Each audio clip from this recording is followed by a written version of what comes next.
നിങ്ങളെ ചോദ്യം ഇതാണ്.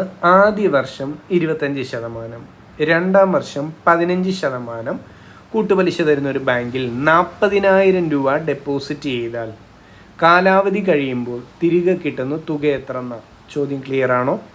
അപ്പോൾ ഇവിടെ ശ്രദ്ധിക്കുക, നമുക്ക് കൂട്ടുപലിശയ്ക്ക് കോഡും ഒക്കെ ഉണ്ട്, കോഡൊക്കെ യൂസ് ചെയ്ത് പെട്ടെന്നൊക്കെ ചെയ്യാം. പക്ഷേ ഇവിടുത്തെ പ്രശ്നം എന്തെന്നാൽ റേറ്റ് ഓഫ് ഇൻട്രസ്റ്റ് ഡിഫറൻറ്റാണ്.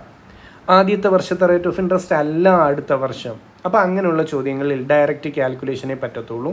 അപ്പോൾ ശ്രദ്ധിക്കുക, നമ്മൾ നിക്ഷേപിച്ച് എത്ര എന്ന് ചോദിച്ചാൽ 40,000 രൂപയാണ് നിക്ഷേപിച്ച്. ഓക്കെ ആണോ? ആദ്യത്തെ വർഷത്തെ പലിശ എത്ര? 25% എന്ന് പറഞ്ഞാൽ 100% എന്ന നമ്മുടെ തുകയുടെ കൂടി 25 കൂടെ വന്ന് കയറി 125 ആകും. അതാണ് അതിൻ്റെ ലോജിക്ക്.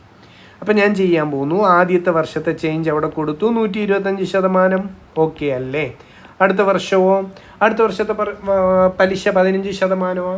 അപ്പോൾ ഇതുവരെ എത്ര എമൗണ്ട് ഉണ്ടോ അതിൻ്റെ 115% മാറും 2 വർഷം കഴിയുമ്പോൾ ടോട്ടൽ എമൗണ്ട്. ക്ലിയർ ആണോ ലോജിക്ക്? ശരി, ഇനി കാൽക്കുലേഷനിലേക്ക് പോയാലോ? പറ. 40,000 ഇൻറ്റു 125% എന്ന് പറയുമ്പോൾ 125/100 ഇൻറ്റു 115% എന്ന് പറയുമ്പോൾ 115/100. താഴെ 4 0, മുകളിലും 4 0, അതങ്ങ് ക്യാൻസലാകും. ബാക്കി വരുന്നത് 4 ഗുണം 125 ഗുണം 115 എന്ന് വരും. ക്ലിയർ ആണോ? 4 ഗുണം 125 എത്രയാ? 500 ആണ്.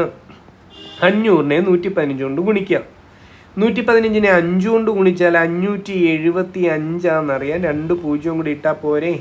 അപ്പോൾ 2 വർഷം കഴിഞ്ഞ് തിരികെ കിട്ടുന്ന തുക എത്രയെന്ന് ചോദിച്ചാൽ, പലിശ അടക്കം തിരികെ കിട്ടുന്ന തുക എത്രയെന്ന് ചോദിച്ചാൽ 40,000 ഡെപ്പോസിറ്റ് ചെയ്ത് നമുക്ക് 57,500 രൂപ തിരികെ കിട്ടും. ഓക്കെ ആണോ എൻ്റെ കുട്ടികൾ? ശരി, താങ്ക്